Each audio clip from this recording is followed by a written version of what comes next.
everyone. Welcome to the latest Above Asking podcast, our latest episode. My name is Ali with the Home Investors Team, Broker 3Max, and I'm here with my colleague and co-host, Sam from SaberiSixRealEstate, as well as Remax Realtron Realty Inc. You can find me at SaberiSixRealEstate@gmail.com or on YouTube at SaberiSixRealEstate. I don't have a Twitter, Tumblr, TikTok. I don't have any of those. Instagram as well. No. You should get on TikTok. Instagram as well. You can find me at SaberiSixRealEstate. What about you, Ali? Where can they find you? I am on Facebook. I think I'm on Twitter, but you can skip past that. Check me out on LinkedIn, YouTube, Ali Mosadeq Real Estate, and then where I'm most active is on Instagram. So alim.realtor. And you can also call or text me. My contact information is down below. Anyways, so please like, subscribe, leave a comment if you have anything to say about what we're going to talk about today, have any questions that you want us to address.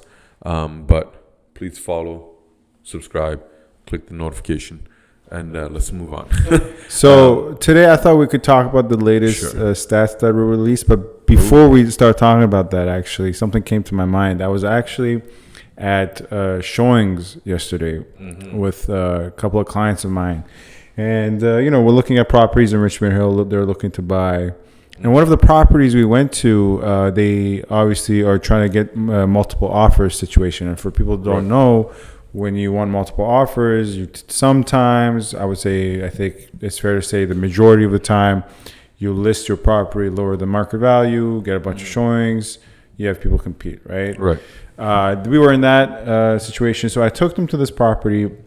The other agent was there, and once again, with these sort of scenarios where you're saying your offer presentation date is in a day, you get like 5 showings the previous day. Sometimes the agent is there. It's pretty normal, I would say. Sometimes, yeah. Yeah. But I always find those situations awkward. Not necessarily awkward, but I guess you can call it awkward. It just interrupts with my workflow in a sense, where I'm so accustomed to taking my clients, whether the property is vacated or it's occupied by the owner and the owner's not home, or even if the owner is there, I'm used to leading them throughout the property, talking. How much is the property worth? Worth, or how much was it listed for? Well, the asking price. The asking price was $1.499. Okay. Are you seeing if my buyers can match up to your listing? No. I was about to say. No, I was just gonna say, like, if it's like, what some of the what some sellers ask for, or what some brokers do, is with $2, $3, $4 million properties. Oh no, yeah. They say that the selling agent is going to be present at the time of showing. Yeah. Right, and so you have to coordinate with them. But if they're just present at 1.5, I don't think really requires the listing agent to be there unless they have some other reason. But I think the reason was it doesn't necessitate really. I think the reason was that they wanted offers the next day. Oh. And they wanted to, because the offer presentation was the next day, right? Oh, gotcha. So they expected a bunch of people the same day. And when you're doing that, it takes the sense of more so that it's a tour. You're touring people in and out. And you have to be present as the tour guide. Yeah. Right? But I'm saying that interrupts my workflow, because when I take my clients, I'm the one leading the pack. I'm the one pointing things out they should consider about the property. Right. Whereas when there's another realtor there, obviously he's not gonna mention a single negative thing about the property, right? So that's one thing you have, is that you have 2 competing forces there, where I'm on the buying side, he's on the selling side. He's gonna illuminate and highlight all the positives. Whereas, which is his job. It's his job. He's a salesperson, right? Whereas me, when I'm there for the buyer, my job isn't necessarily to just illuminate the positives. It's just to also highlight things they should think about in terms of whether it be negative or neutral. The pros and cons, yeah, pros and cons. But I can't just in front of that guy's face when he says, oh, look at the fact that the laundry is upstairs, so you don't have to traverse all the way to the basement. That was a real example, right? He said that. I didn't want to in front of his face and my client's face and say, yeah, but look, the laundry is stacked on hardwood and it's in the middle between all the bedrooms. So if you have it on, it might cause a little bit of shakiness, right? You might have to deal with constant shakiness and noise if you're in the kitchen, because the kitchen was right below where the laundry was upstairs. I didn't want to just say that in front of him, right? You should have. You should have. Well, no. I feel like he shouldn't know where we're coming from as of that moment. If we want to proceed, he should. It's strategically, it's best for the selling side to know a little as possible, at least at that stage. No, for sure. But I would have pointed out that you put a wash and dry on hardwood. Usually, that's supposed to be on on tiles, ceramic tiles, or porcelain tiles, or something. Because if there's a leak, you just shit the bed with hardwood floors and all of that. That's the whole point of being on tiles, so it doesn't penetrate through and leak through to the other side. So it's great that it's on the second floor, but it's not great that it's on hardwood. Well, it's not just the leak issue. It's also on tile. Obviously, tiles are sturdier. The structural integrity is strong. It's more compact. So it's something you have machinery on top. You're gonna notice shaking as much as hardwood. But anyways, that's just one example. So what do you ask them to leave? Be like, listen, we thank you for being here, but we want to do a private tour. So can you give us a moment? Let us walk through the house and really do a private tour. If he says no, be like, okay, well, I thought of doing that, but at the same time, I have enough empathy to think, not sympathy, empathy. It's different. Sympathy and empathy. I can understand where he's coming from, where I've been also in this position.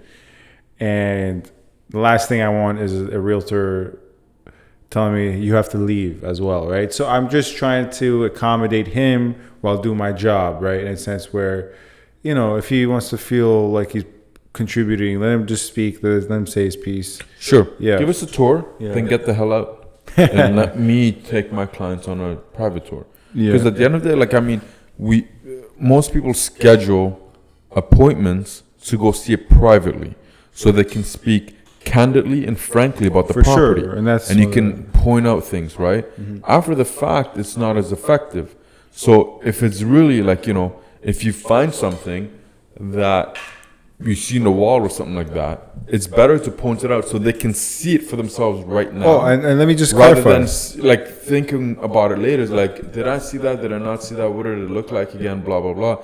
It's like, thanks for being here and pointing out all the great things about the property. Now, can you give us a moment? Please step outside. I want to walk through this privately. Well, let me clarify that. Otherwise, obviously, go to the open house, which they can't do right now. But obviously, once we left the property, at the second property, which was vacant, right? No one was there. Right.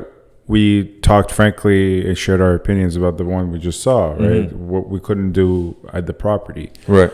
But so anyways, my question for you though, the reason I brought this up is what do you do when you're in that situation? Because at the same time, it's someone, this other real estate agent is assuming we all agree on the same things, like all the highlights he's saying, all the positives is what I would say, right? Even let's say we agree on all the same things about the property, which is ideal but not realistic. Even then, I don't have rapport or chemistry with him to know I'm not cutting him off or he's not cutting me off. So I just remain silent, let him say his piece. Once my clients, they kind of, because there's a couple, right? So one of them might be there looking at the office, another one might be looking at the kitchen. Then I say, hey, look at this, look at that, right? But what is your personal...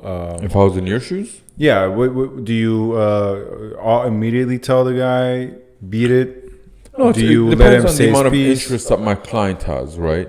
Like if this is something that we saw on the MLS listing and they're really excited about the area and the property and the price point and all of that stuff, and it'll look good in the photos, then, okay, you can... The thing is, I've come across obviously where agents were there, but I have asked the agents okay, they'd give us a tour and then be like, okay, can you give us a moment on our own? And it's like, either go outside or go downstairs or something.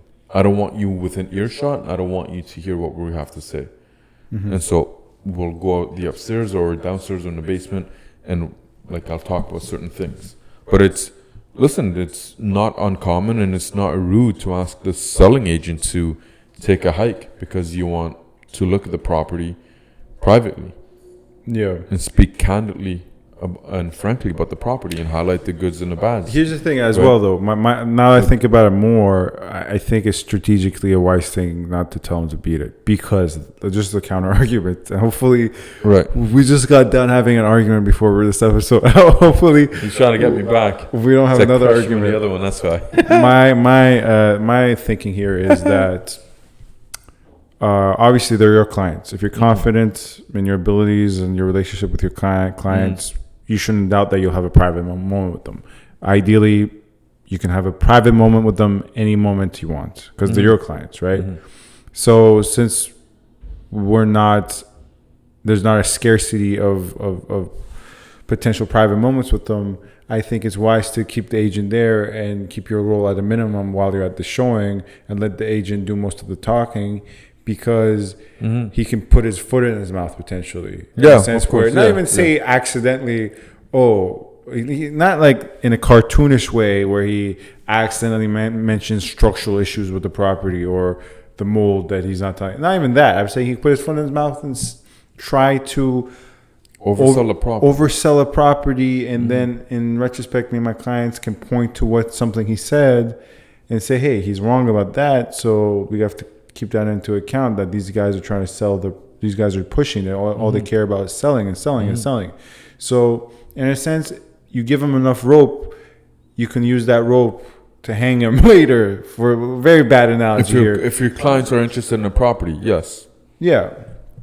So I'm saying strategically, I don't think it's a bad idea. But so you said you haven't had that experience often, where it's a dual showing with the selling listing agent being there and you being there as well? It depends on the price point. Really? Once again, like today I went to go see a property and the house was vacant and the listing agent was there. And I think like it was just coming to market, I think the day before. And there were just a lot of people. I guess she had a lot of showings scheduled, so she decided to be there. I went in and I did my own thing. What was the price point? That was listed at 156. Oh, so it's... Sorry, 156. 159, so 16. So in the neighborhood, I guess, like give or take. But she was outside. Like I told her, because I went on my own. I didn't take clients. Right?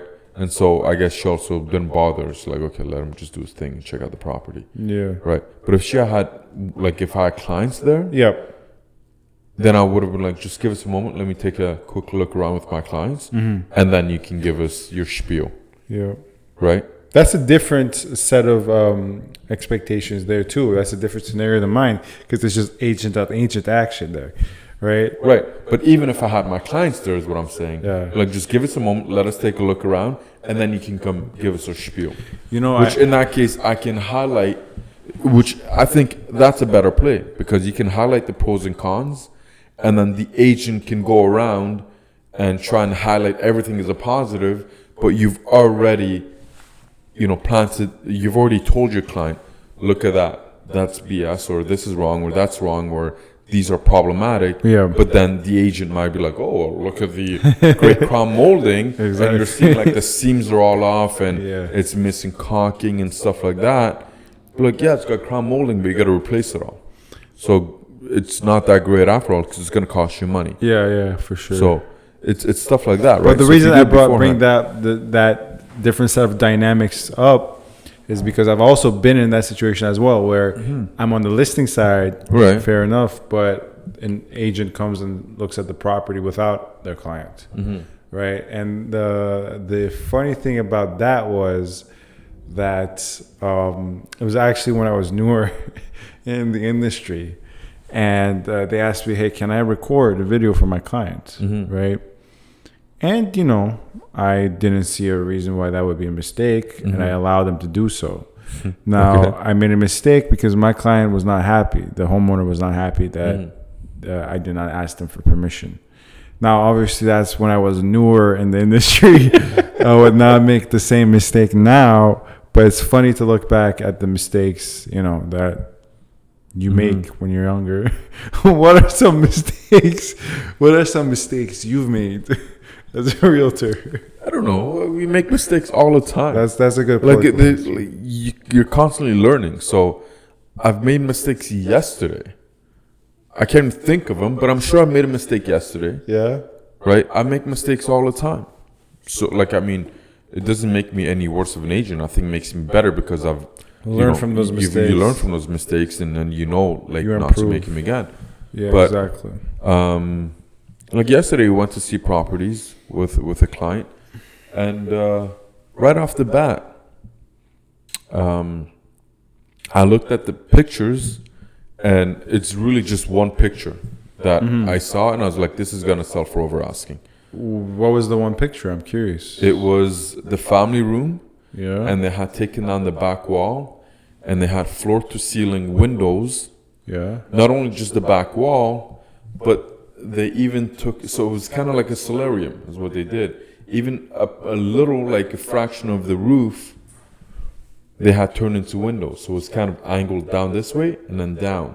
And so you have all of this natural light coming in. Yeah. You have a beautiful backyard. You're just coasting in your But how did you know from that picture it's going to sell above asking? Because the asking... Because it was in the neighborhood. It was also in Forest Hill. The asking could have been way above market, though. When I looked at the area sales just before we went obviously you looked at that. You just didn't go based on the picture. Just I looked at the area sales, but even then, like my colleague was like, "No, this shouldn't sell for more than this much." I'm like, "It will." And were you right? I was right because it sold that same day. It came on the market yesterday, firm, and it sold firm that same day. Yeah. What was the asking? It was asking 1.9. Yeah. And because it didn't have a parking spot and the other ones did, like it didn't have a garage. Forest Hill? It didn't have a garage. So there was like a driveway, obviously, a small little driveway, like a parking pad, but there was no garage. And the other, the other properties that we're looking at, and there's no real like identical comparable because all the other ones, even though some of them had the same lot sizes, they had garages. Yeah. So based on that, is like it shouldn't sell for this much. And I was like, this is what it'll sell for. How much did it sell for? I guessed 2.1. It sold for $2,118,000. Oh wow! So it sold for 200 above asking. Anyways, sorry for the interruption there. Just some technical difficulties, but it's good we had to pause there because we were about to change topics. Anyways, so Ali, the June statistics came out. Yes. And off the bat, a 12% increase, right? 12% increase in the average prices for all properties reported under or through the Toronto Real Estate Board. So all properties. This could be something that was cross-listed from the Barrie Board, Toronto Board, Kitchener, Toronto Board. Doesn't matter. If it made it onto the Toronto Real Estate Board, which, unfortunately, the public won't know through Realtor.ca, but we know what's on the Toronto Real Estate Board and what's not listed. In any event, anything that came through TREB, the average price is up 12%. That's not indicative of what's happening in your neighborhood. Your neighborhood could be doing better than these average prices, or it could be doing worse. In any event. And just to clarify that point, obviously we know it, but a lot of people don't really think about it. And I believe we talked about this on the first episode. Is that these are generalized, right? Right. Certain communities and neighborhoods are exceeding, as you said, and certain ones I know from fact that have not experienced that much of an increase, right? A lot of them are in certain neighborhoods that I know I'm familiar with are selling below asking, sometimes $5,000 to $10,000. But and even the average price, if you go to Forest Hill, the average price there is over $2 million, whereas the average price according to TREB right now is $930,000 for the month of June 2020, right? And then you can go to Scarborough, and you're not going to get an average price of more than $1 million, and or like $800. Just to clarify one more thing, sorry to interrupt. Sure. As the time of this recording, the stats literally just came out today. So maybe when they are watching this, our subscribers, when they're watching this, they'll think, well, how come you're not familiar with the stats? Because it might be in 2 weeks or a week, right?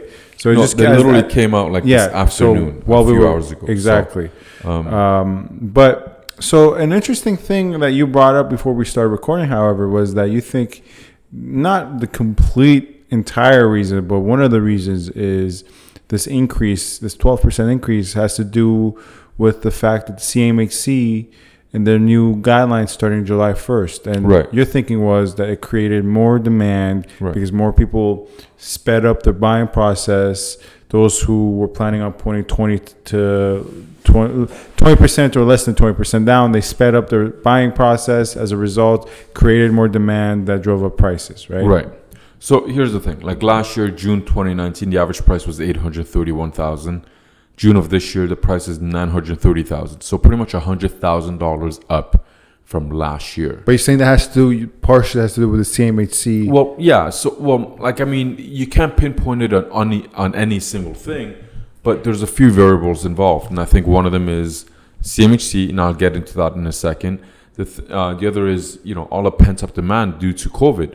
I think a lot of people were kind of seeing, and we saw this in the beginning of the year, where the market was very hot, and it was starting to really pick up around February and March, first half of March at least.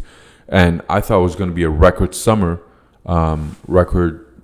spring and summer market. But because of COVID, everyone kind of went away and they put it on hold and they stayed home, and there wasn't as many listings on the market, and there was equally fewer buyers because everyone was told to stay home, which makes sense, and everyone listened, which is great, in order to help battle this COVID. But because of that, there's a lot of pent-up demand, and I think there's more buyers than there are sellers right now. I think that's a fair statement. And with the pent-up demand, and then CMHC, and what they've done, they've changed their policies when it comes to unconventional mortgages. So anyone buying with less than 20% down has to qualify under the new policy, which came into effect on July 1st. And a few of those things is you can't borrow money to use as your down payment. Mm-hmm. So, you can borrow from family. You can get gifted money, but you can't take money out of your line of credit and put that towards your down payment. The purchase price has to be under $1 million. And the GDS and TDS ratios, those are the main two things that are affecting people's purchasing or approval amounts. So the GDS came down from 39% down to 35%, and TDS from 44% down to 42%, if I have my ratios correct. And essentially what that means, and I ran the numbers, for most people, it's bringing down their purchasing power by almost $100,000. Yep. So when you know that after July 1st, if you haven't been pre-approved for a mortgage, or you haven't purchased a property that's closing after July 1st, you now have to get approved under these new policies, and it takes away your purchasing power by $100,000. And given how real estate is doing in Toronto, 2, 3, 4, 5 years looking back, the market has been nothing but up. Most first-time homebuyers or anyone else is going to look at it and be like, I'd rather pay now $20,000, $30,000, $40,000, $50,000 more now, get under the current policy, rather than wait and get approved for less money, because in 4 to 5 years, it's not gonna, the market's gonna be up anyways. Yeah. So if I pay $20,000, $30,000 more now, it's not gonna matter in 5 years. Yeah. It's gonna be a wash because the market's gonna be up anyways, right? So if you go back and you look at how numbers are, so anyways. I don't want to make a pitch as to whatever you should be buying or not, but I think that really contributed to not only the amount of transactions, which is now almost equal. June of this year, we had 8,700 transactions. And June of last year, there was 8,800 transactions. So we're literally talking about 125 fewer transactions this year in June. Despite COVID and everything else, the market is still pretty darn strong, and there's the average price is up by 100,000. It'll be interesting to see the July numbers in August, because now the CMHC, the new guidelines are in full effect right now, and I want to see how that affects the market. Do you have a prediction as to that? Personally, I think the average prices are not going to drop substantially. I think the number of transactions will come down. What about listings? Okay, well, let's go through transaction numbers first. Right. I think, yes, they will go down, right? Yeah. And I always say this. We obviously talked about the stats previously in previous episodes. 2 reasons. Sorry. Finish your No, I always say this for people who are not accustomed. These are not month-to-month comparisons. It's not. They're not. We're talking about the June stats right now. The June stats are not being compared, right, to the preceding month, to right? May. To Although May. we could do that if you We wanted could, to. but the percentage increase and decrease are from, at least from the TREP perspective, they're provided as annual, right? So Year over year, yeah. year over year. So, but anyways, as I was saying, with regards to the July statistics, I think yes, there will be a decrease in transactions. Now, what about listings? Do you think there will be a decrease in listings? In the number of listings, I think there'll likely be a fewer listings that will come to market, and that's because historically speaking, July and August are slower months. Yeah. Sellers don't really want to go on the market. They want to enjoy the rest of the summer, have their barbecues, go to the cottage and stuff like that, and not really deal with, offers and showings and stuff like that. And likewise, even buyers at this point, they don't really want to go through that. And I think we'll have more listings and more transactions come in September. That's historically speaking. COVID has kind of put it's kind of flipped things upside down. And so at this point, I can't really look back at the previous years and say this is what's exactly going to happen. Just based on what's happened in the past, I think that's the likelihood. But with COVID and just completely flipping everything on its head in the past few months, it could be that both listings and transactions are going to be up because of the pent-up demand. Yep. And sellers that have had to put their home selling on hold are now saying, okay, you know what? We feel comfortable enough with, the COVID numbers going down and being under control and the market reopening that we can put our property on the market. But it's hard to say. I can't actually really give much in predictions because these are unprecedented times. We can't refer back in history and say, well, at this point in time, this is what happened and this is what we think will happen. I wasn't working. See, the transactions will be down. Obviously, I was not working during 2008, right? I don't think neither were you, if I'm not mistaken. 2000. I mean, obviously working as a real estate agent, realtor. I wasn't, yeah. So I think people who were, they can liken it to that because there was obviously a dip in the economy as well in 2008, right? But we didn't face a pandemic at that point. I'm saying insofar as the economic consequences and the repercussions of it, it was different in the sense where people still could have open houses, right? Or be in touch with literally sellers and buyers could be in closer quarters with one another, right? Now it's different, but I think that's the most readily available point of reference for a lot of people that have been doing this for longer than us, right? But since I brought up open houses, I actually have a prediction. You want to hear it? There will not open houses. We will not be allowed to occur until 2021. Right now, obviously, we're not allowed to do open houses, right? Right. They're against the rules and laws. Even though technically, I don't think that's the most accurate way to go about it. I take COVID very seriously, don't get me wrong. But if you're allowing showings, you can allow open houses because you can just have a policy where it says... Control how many people will come in. Yeah, exactly. Line up at the... Have a line up 6 feet apart outside. Yeah, exactly. And let in one family at a time. That's a different discussion. Because they are doing showings like 15 minutes or 30 minutes. Exactly. So like every 15 minutes... And here's the thing. If you're allowing showings, you don't know how many people are going to the property. Certain brokerages obviously have a form you have to fill out. The number of people, yes. Right. But a lot of them don't, actually. A lot of them don't. I booked a lot of showings during COVID. A lot of them don't ask.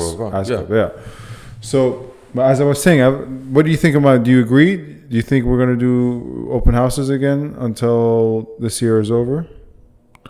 I think that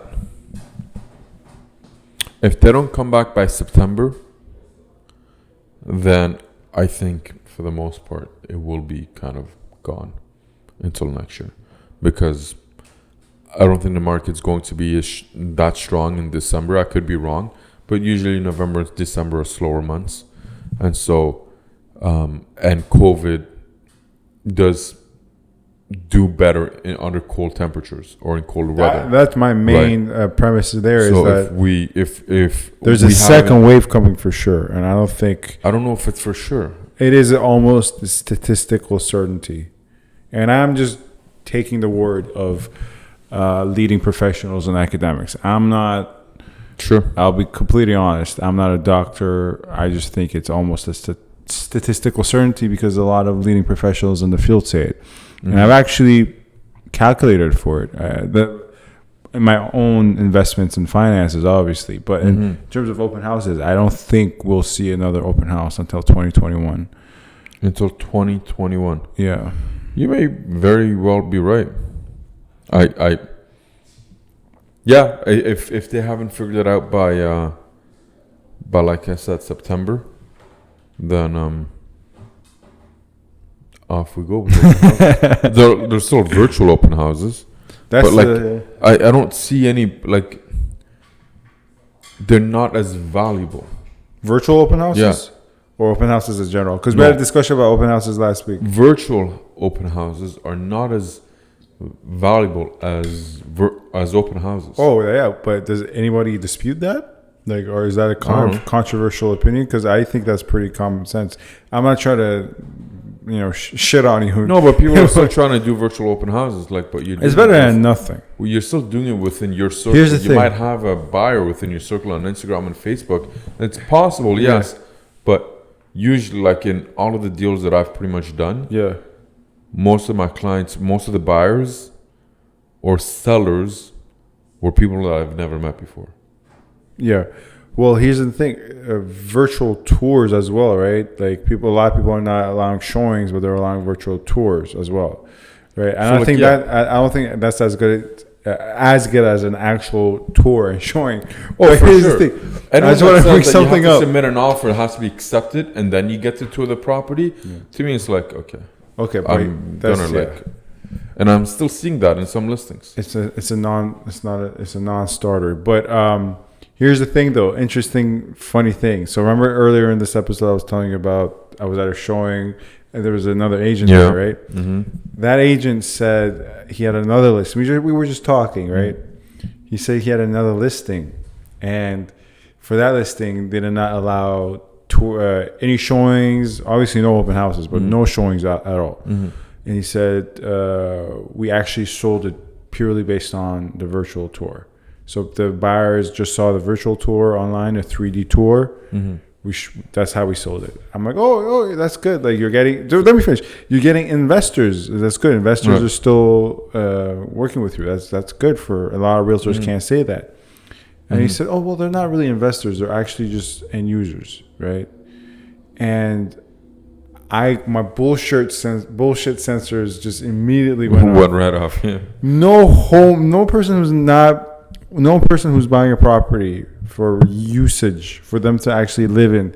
No one's buying a property without seeing it in person. Some are, surprisingly. Really? There's one agent that I follow on Instagram, and he said that he advertised this quite heavily, that he did do one sale of a condo. It was a condo. Yeah, it wasn't a house. Detached. Yeah. 2-story. Listen, I would not advise my clients to do that ever. Ever? I would not even advise my clients to put it. I don't want to submit an offer to be accepted, and within there's a clause or condition that we can see the property after we've agreed on the terms. That's a waste of so many people's time. But here's the thing: I would never advise my client unless they're an investor, because in a lot of cases, investors, especially foreign investors. If it's a foreign investor, it's a different story. It's a different story. That's completely understandable. Yeah. So I'm bracketing that aside. End users. I don't even allow my tenant clients who want to put an offer for a lease to put it without them seeing the property first. You know what? Funny enough, I got a story to tell you. Okay, go ahead. I had a client about it's about a year and a half ago, 2 years ago. And there was a brand new condo that was being built, and it was under occupancy at that point. Yeah. And so it was coming up for occupancy. They started advertising it and had the floor plans on MLS, as a schedule. It was attached. there wasn't many photos, just the floor plans were attached. So my client decided, I want to get this. It's not available until January to move in, but like this was like around, I think, October that we put in the offer. And so like October, November, I forget when it was. In any event, we went off of paper. We didn't actually see the unit. And because at that time, like, there wasn't anything new. He wanted a brand new unit that hadn't been lived in before. And most of the stuff was leasing out for more than he could afford. And so we found this. It was like a junior 1-bedroom. We put the paperwork together. They accepted. We delivered deposit. Come the day that he's going to move in, he walks into the unit. He's like, "What's this? I didn't lease this place. Is this the wrong unit? Did they put the wrong unit number in the place that I'm walking into?" So it ended up the listing agent for that property uploaded the wrong floor plan for that unit. Oh my God. So had you guys submitted the deposit already? Oh yeah. Obviously, this is a closing, right? Yeah. So this is for lease, right? He didn't buy it. This wasn't a purchase. It was a lease. So I called the agents and I was like, "You guys messed up. You guys royally messed up." And I pretty much I squeezed them. I squeezed them hard. I ended up finding another unit for my client with a floor plan that he wanted on a higher floor with a better view. And I got the listing agent's brokerage to pay the difference for 1 year. Wow. Yeah. And it was about, I think, $100 or $200 difference in a monthly rent. I got them to pay the difference for the entire year. So for my client. The pictures were correct, just the floor plan was off. No. Yeah. The picture was correct. But they uploaded the wrong floor plan pictures. And because this was very brand new, right? No one lived there before. So sometimes they have just artistic renditions. They don't have actual images. Which one was it? Was it? It wasn't those. It was the actual floor plan. So because the agent the listing agent never saw the unit. Yeah. I think he just mixed up the floor plans and uploaded the wrong floor plan for that unit. And so my client saw the floor plans like this. I like this, yes. But then when we saw it, he's like, "This is not the same floor plan that I saw that they advertised and marketed for this property." Yeah, no, I get it. And so, well, he got his deposit back and all that. Well, yeah, we got the deposit back. We got the difference in rent for the entire year. That's very good. I went and got him another year. I pressed hard, and it was a lot of phone calls. In any event, my client was super happy about it. But the point in all of this, I have a story as well. By the way, that I just always see the unit. Always see the unit. Always see the unit because I was never in your position, but I had to deal with people that did the same thing that you did. Let me tell you why. Well, hold on before I finish. Is that once we saw another unit come up in that building, saw the floor plans, like, okay, put in the offer on this one. I was like, no. Get your lazy ass up. We're gonna go physically see this unit because if this happens again, this falls on you, and I can't go to bat for you again, right?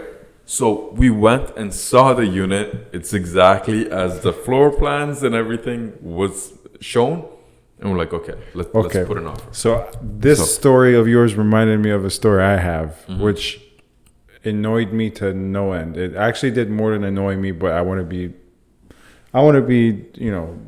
move on from it. It really made me angry. I had this listing for rent, right? Right. And with a lot of my listings, when there are residential property, like detached homes, 2 stories, we rent the main floor and the downstairs separate, the basement. We've talked about this before, right? So you have a separate lease for the basement, you have a separate lease and separate tenants for the upstairs, right? Right. So what happened was, I don't want to say the name of the exact street for confidentiality reasons, but let's say the street was, I don't know, like Orange Street. Like that's the name of the street. Sure. Orange Avenue, right? That's just an example. Let's say it's Orange Avenue, right? So in the listing, I put 244 Orange Avenue main floor.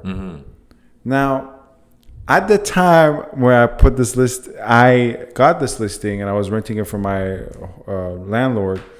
There was someone very incompetent working in this office. Someone extremely incompetent working at the front desk. Oh, right? okay. So basically, I had to deal with a very incompetent assistant. That was basically his role. He was my assistant. He was supposed to assist me, right? And he was very bad at his job. Yes.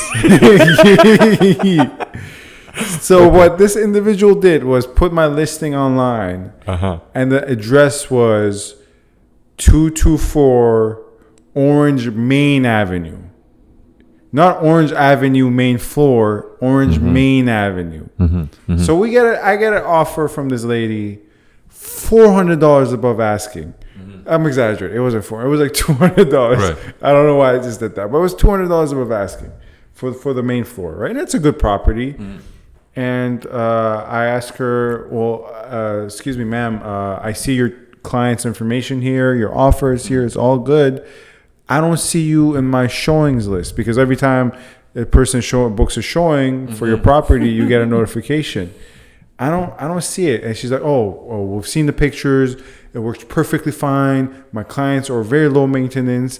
This property, all they care about is the proximity to their workplace, and this fits perfectly. The location is amazing. They'll like it. I'm like, ma'am, before you submit the deposit, I think you should go take a look. I can't, in good conscience, ask my client to accept because your tenants have not seen it. I want to avoid a headache. I don't want to do this headache. Right. And she said, no, it's not going to be a problem. She just kept insisting. Anyways, she submits the deposit. We have an occupancy date. A couple of days go by, no conditions. Couple of days go by, and she calls me and she says, hey, there has been a grave error that we've made. Off the bat, I was annoyed. Don't put me in conjunction with you. It's not a we thing. Whatever the mistake you're about to say, I'm sure it's completely your fault and not mine. And I say, well, what's wrong? She said, my client's no longer on the property. Click. And I said, this is what I said. I said, is it because what I told you? And I said it in that tone, very rude and disrespectful. Is it because what I told you and you should have shown it? And she said, well, they like the property. It's just not the right property. We thought the address was 233 Orange Main Avenue. And I said, no, the address is 233 Orange Avenue, main floor. Right. So obviously, this is an example. It's not the actual street, but the street we're in question here, there in reality is XYZ Main Street and just XYZ Street. You get what I'm saying? So because of this incompetent individual who added the lazy. Who added the main incompetence, but also lazy on the agent's part. On the agent, Not you. Oh, okay. I was about to say. Buyer agent. Oh, yes, exactly. Buyer, you show the property. Obviously, your case was a little bit different. But even with me, even when my tenants say, "Hey, I want to put a offer. I don't care what it looks." No, we're seeing that. Yeah. We're seeing that. There's no if or ands or buts about it. We're seeing that. However, they literally the property they thought they were putting an offer on was like 25 kilometers away from our property. Like this individual, I don't understand the just absolute incompetence, not only on the person that was supposed to be assisting me, but also on this other the other agent's part. You verify. How can you not verify? Well, yeah, but laziness. They're just lazy. They're trying to make a quick buck. They're like, I've told clients I'm not willing to put in paperwork unless we've seen the property. I've had clients that have gone to open houses and said, we like this property, let's put an offer. I'm like, well, I haven't seen it yet. Yeah. They're like, well, do you need to? Well, yeah, I need to see the property. As your agent, I also want to know what it is that you're interested in buying or leasing. Because if I walk in there and it's like, holy smokes, like this place is like there's A through Z, I can see errors and problems, then you shouldn't be buying this property. So I always insist, whether they've seen it or they haven't seen it, that we go check out the property before we put an offer, because otherwise it's just going to happen. It's going to turn into a mess. Yeah. So there's no excuse for laziness, Okay. and incompetence. Anyways, So go see your properties. Long story short, go see your properties. Never put an offer down an offer down or accept an offer, unless you're out of the country or something. Unless it's for investors are different. But that's like I said, we bracketed that, put it aside. It's a different conversation. But anyways, that's it for this week. And pre-construction is different too. Yeah, of course. Yeah, that's follow us. Follow us. You can find his contact information in the description box, as well as my contact information. Subscribe, comment, rate, and review.